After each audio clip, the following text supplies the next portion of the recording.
भी जानते हैं कि हम देवता बनने लायक नहीं है, लेकिन फिर भी हाथ उठा देते हैं। चलन ऐसी चलते नहीं कि हम देवता बन जाएं और क्या करते हैं, मियाँ मिट्ठू बन जाते हैं। तो इसलिए बाबा कहते विनाश काले विपरीत बुद्धि, क्योंकि कायदे सिर बाप से प्रीत नहीं।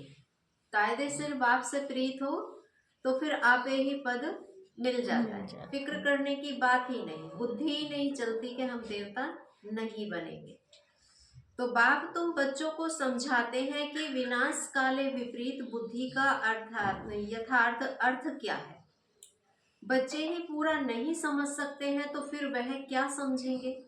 बाप को याद करना यह तो हुई गुप्त बात, पढ़ाई तो गुप्त नहीं है, क्योंकि बाबा तो सबको एक साथ ही बिठा करके पढ़ाता है। लेकिन याद हमारी ऐसी गुप्त याद है कि किसी को पता ही नहीं चलता कि हम कितना भगवान को याद कर रहे हैं। तो बाबा समझाते हैं अभी तो बेबी हैं,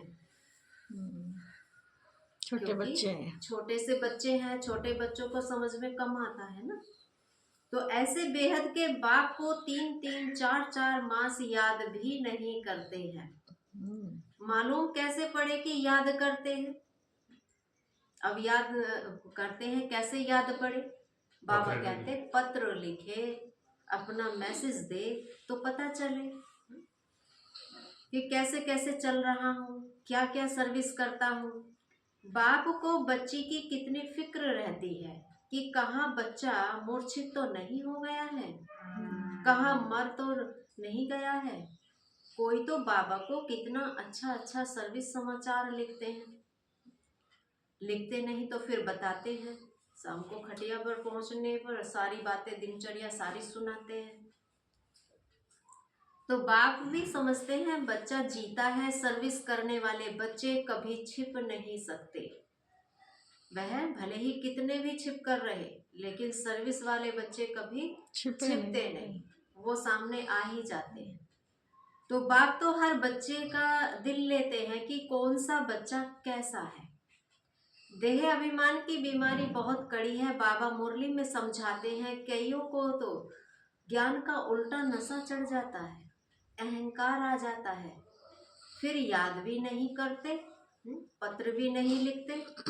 एक तो अहंकार आ गया, उल्टा नशा चढ़ गया, ऊपर से बाबा क्या कहते पत्र भी नहीं लिखते, तो कैसे पता चले।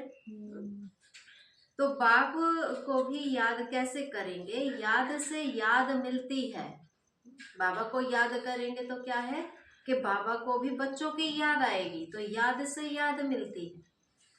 अभी तुम बच्चे बाप को यथार्थ जानकर याद करते हो, दिल से महिमा करते हो।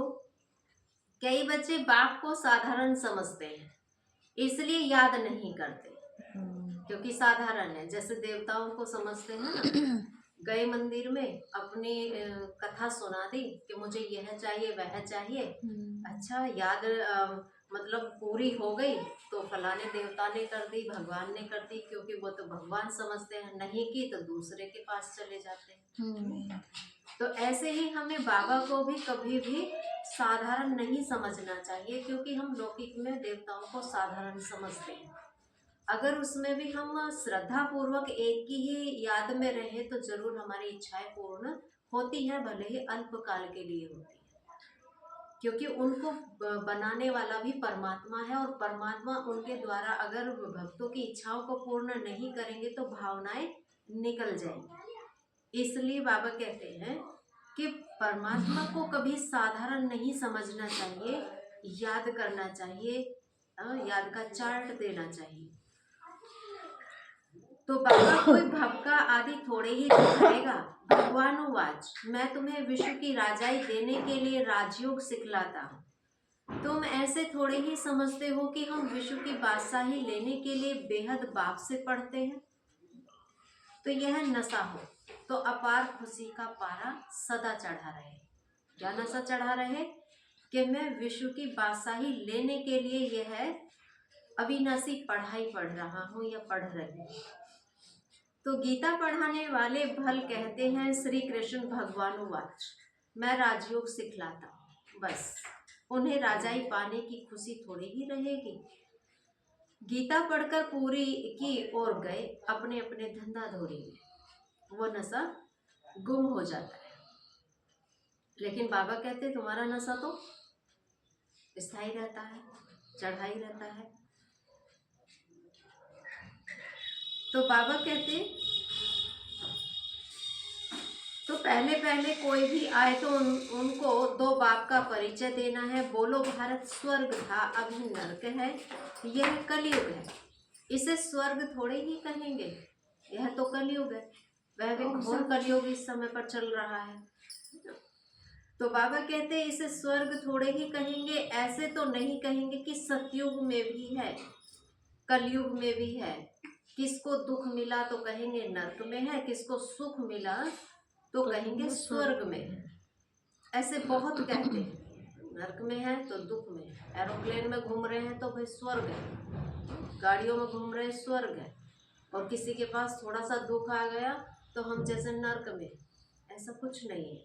स्वर्ग नरक भले ही भारत में ही है, इस सृष्टि पर ही है, लेकिन फर्क है समय का। जब कलयुग चलता है तो सतयुग नहीं होता, जब सतयुग होता है तो कलयुग नहीं होता। तो बाबा कहते ऐसे बहुत कहते हैं दुखी मनुष्य नरक में है, तो हम तो बहुत सुख में बैठे हैं, महल माड़ियाँ मोटरे आदि हैं, समझते हैं हम तो स्वर्ग में हैं। गोल्डन एज आयरन एज एक ही बात है। ऐसा तो हो नहीं सकता ना। गोल्डन एज की दुनिया अलग है, आयरन एज की अलग। तो पहले पहले दो बाप की बात बुद्धि में बिठानी है। बाप ही खुद अपनी पहचान देते हैं, वह सर्वव्यापी कैसे हो सकता है। जो व्यक्ति अपनी पहचान, मनुष्य ही अपनी पहचान अपने आप दे रहा हो, वह सर्वव्यापी नहीं हो सकता, कण कण में नहीं हो सकता, सबके अंदर व्याप नहीं हो सकता। तो परमात्मा कैसे हो सकता है जो अपना परिचय स्वयं ही दे रहा है। तो भगवान कहते हैं कि कोई भी चीज नाम रूप से न्यारी नहीं होती, वैसे ही परमात्मा भी नाम रूप से न्यारा भी नहीं है।